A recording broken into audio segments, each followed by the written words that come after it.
Welcome to Inside Guelph. I'm Paul Tribe, sitting in for Trish Stevenson. Today we have a really interesting program. We'll have our city update with Mayor Farbridge. We're going to get some sleep coaching, which I'm looking forward to, and also hear about some great books that you can take a look at during the summer. So without further ado, welcome, Mayor Farbridge. Thanks very much for coming in. Glad to be here. Now, I know at the top of mind is the great reception we had downtown recently. Yes, yeah, in Market Square we had a celebration of the Guelph Storm, who have had just a remarkable season and winning the OHL championship. So just a wonderful, I was very fortunate to be at the game for that win, and right down to the, tying it up within 5 minutes, and then the winning goal within 26 seconds, and the place just went crazy. And it was particularly for me, it was reflecting back on, it was quite a struggle to get the commitment to build a center like that, because the only reason why you build a center like that is so that you can support an OHL team.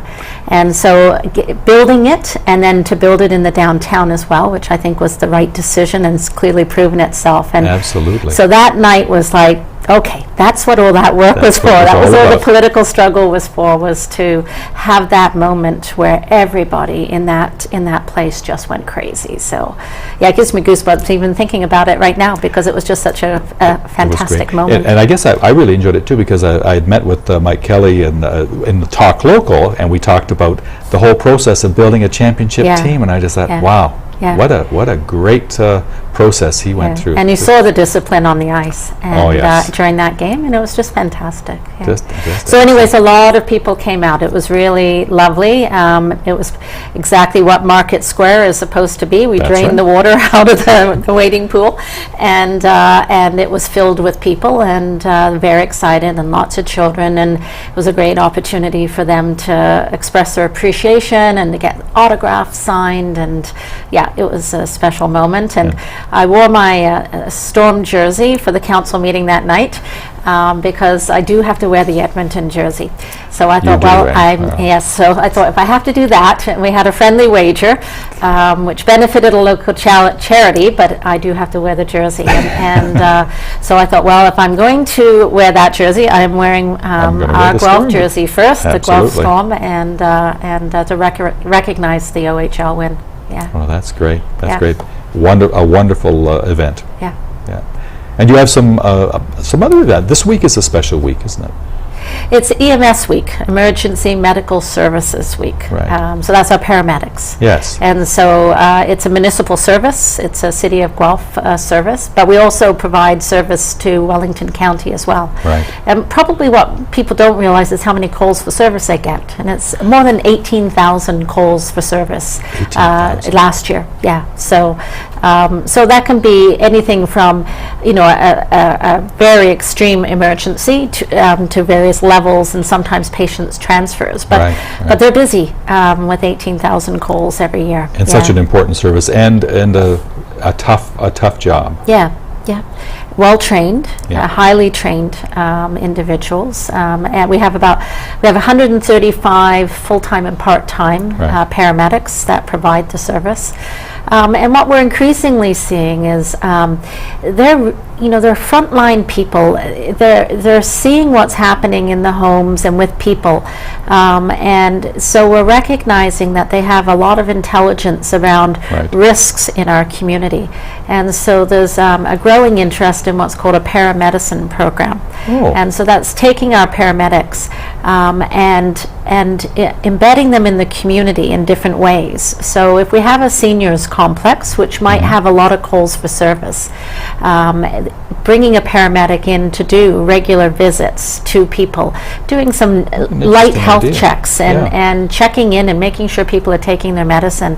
What they found with this program in Toronto is that it can reduce by 50% the calls for ambulances, which then you're using a very expensive service. You're then getting, someone is then in crisis, the person is having to then go to the emergency department and using that service. And so by a very proactive, one person at a time, helping people. Not only is it better, not only are we using the knowledge and expertise of our paramedics in a really interesting way, it's much better for the individuals. They're getting a higher quality of service, a higher quality of life.